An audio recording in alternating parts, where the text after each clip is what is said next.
About 6 months ago, on October 16, 2014, I sent Keith Habersberger the following message. Are you the real BuzzFeed, Keith? I'm a huge fan.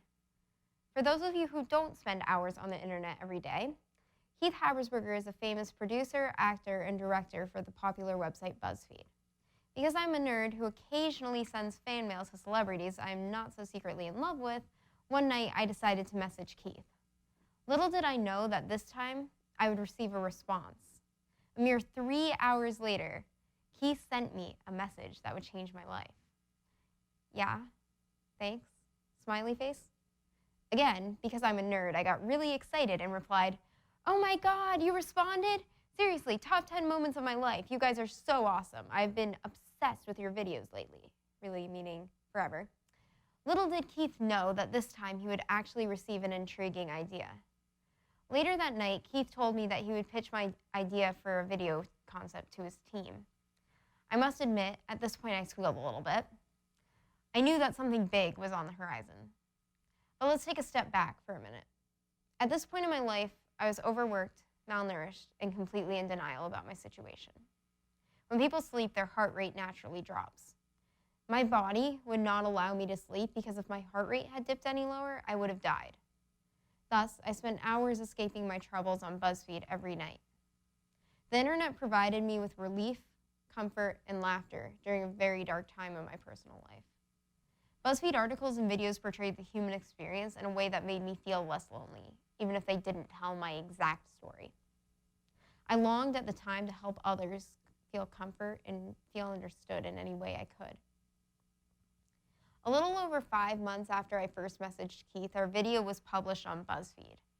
After that, it wasn't long before it was syndicated by Yahoo, Twitter, YouTube, and a bunch of other social media websites I haven't even been able to keep up. I was interviewed by the top radio show in Southern California a few weeks ago with Bill Carroll. And since then, many other newspapers and radio shows have shared my story.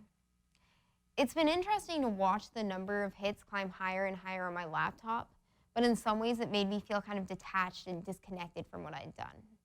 My daily life didn't change a bit, but I knew that I was making a difference. I mean, the day I produced my video, I went home and everything was exactly the same. So it didn't really feel real to me. A couple weeks ago, a local newspaper called the Bangor Daily News picked up my story.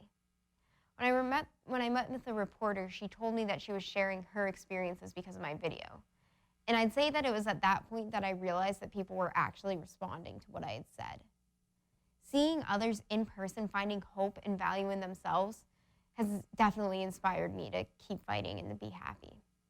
It's very difficult to convey all of these thoughts in the span of 4 minutes or even a 12-minute TED Talk. However, I'm going to try. So if you take away nothing else today, please remember the following 6 points. Number 1, there is hope.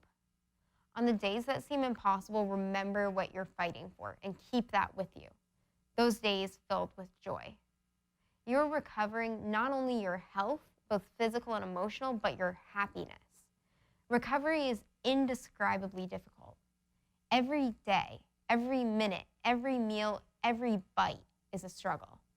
But remember that you are not alone in this battle.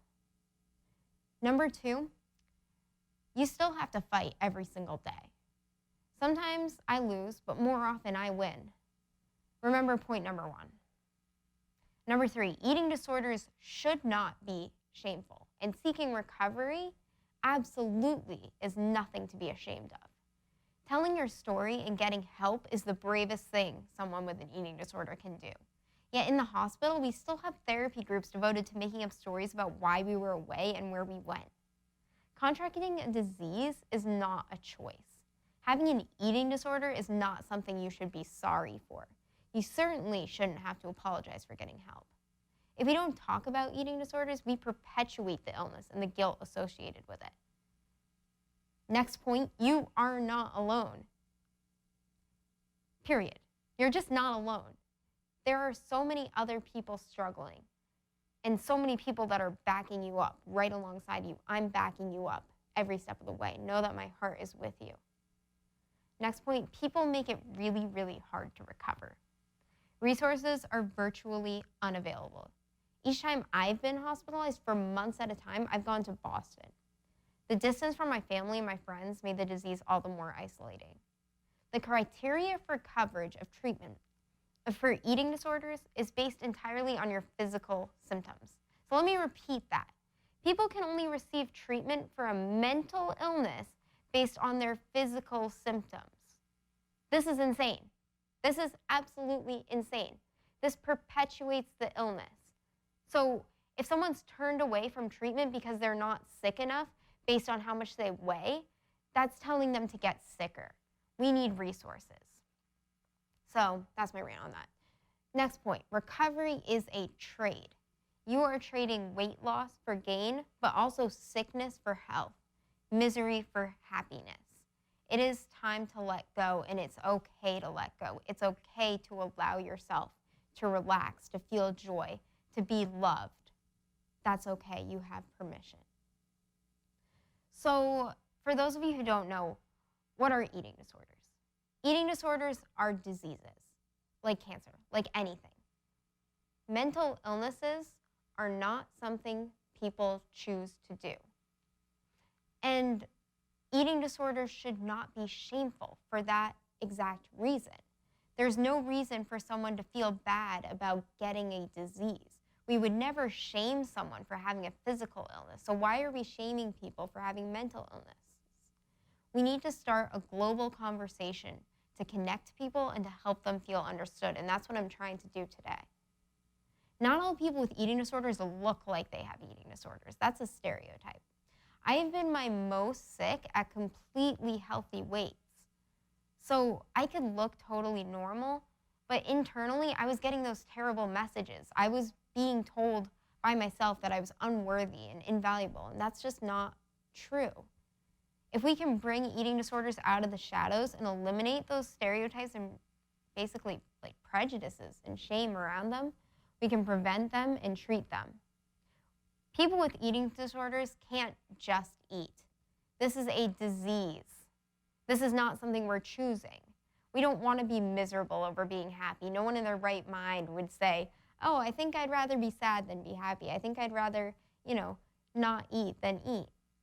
The fact of it is, anyone who tells you they don't like food is lying. Food is great. This is coming from me. I have anorexia, and food is good. It's the effects. It's how it makes you feel. That's where the mental illness comes in. It's not about weight. It's not about what you eat or don't eat. It's about how you are feeling. I shared my story because I wanted to show the world that I refuse to be embarrassed about having an eating disorder. I have nothing to be ashamed of.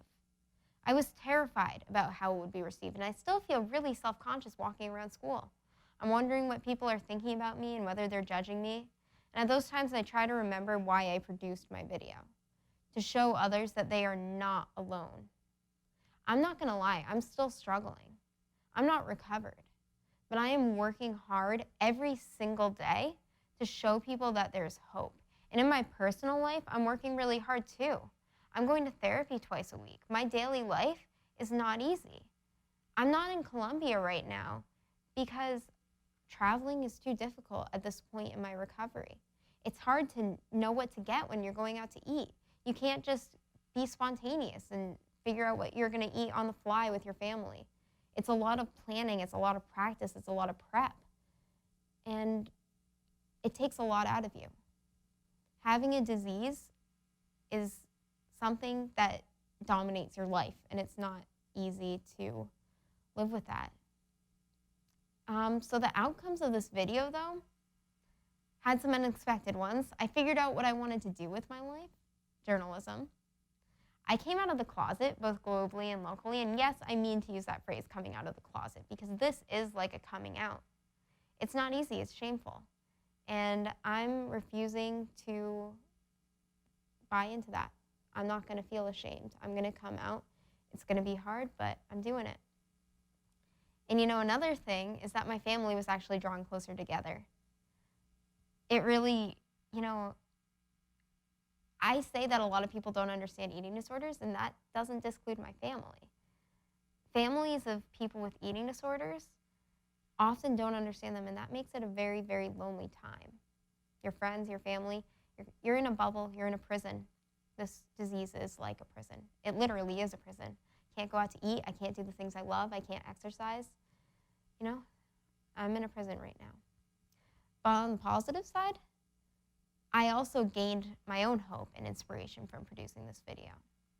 Receiving messages from people who had recovered and who wanted to connect and inspire others was incredibly motivating to me.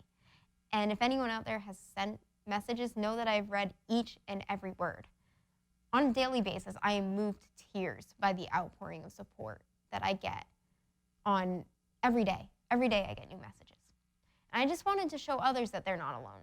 I wasn't expecting people to help me feel less lonely too. So what can we do now? Well, go home, go to your school, support people with eating disorders in order to stop them from spreading and continuing. Eating disorders are based in anxiety and guilt. Eating disorders are anxiety disorders. If we can at least stop externally shaming people with eating disorders, we can begin to help them change those internal messages that they're receiving. Be supportive, be compassionate, get educated. Know that you are not alone if you are struggling, and this is not shameful. We're all in this together. You've got support. Let's fight this.